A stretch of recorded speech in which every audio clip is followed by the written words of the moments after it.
The AU has been seized with the situation in Mali since the onset of the crisis in January 2012. We have worked very closely with the ECOWAS, the Regional Economic Community, with the United Nations and a number of other partners, including the European Union. We worked on two tracks. One was the restoration of constitutional order in Mali. Progress was made when an agreement was signed, which made it possible for the military, which took power then, to relinquish power to civilian authorities. The second track is the security one, and the objective was to restore the authority of the Malian state over the northern part of the country, which was occupied by a mixture of terrorist, criminal, and armed groups. We decided to launch a mission called AFISMA, the African-led international support mission in Mali.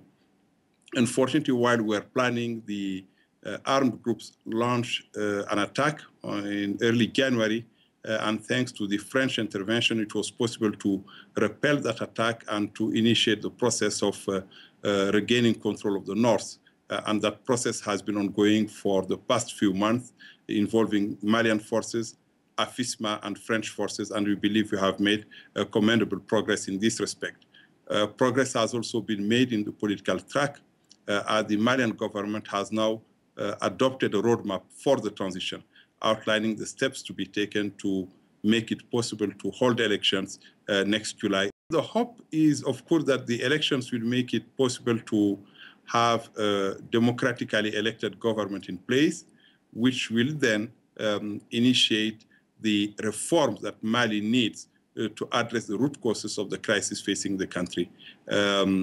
We convened about a week ago a meeting bringing together a number of international stakeholders. We did it jointly with ECOWAS and the United Nations.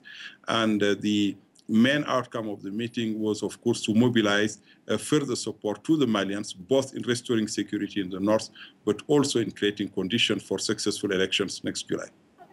The crisis has led, indeed, to internal displacement within Mali, but also outside Mali. The neighboring countries are hosting a number of Malian refugees, and their needs are huge. They need to be addressed. We have been making repeated appeals to our own member states, and we note with satisfaction that the international community has responded to some extent to their needs. Definitely more needs to be done, but we need to go beyond providing humanitarian support by also facilitating their return to their country.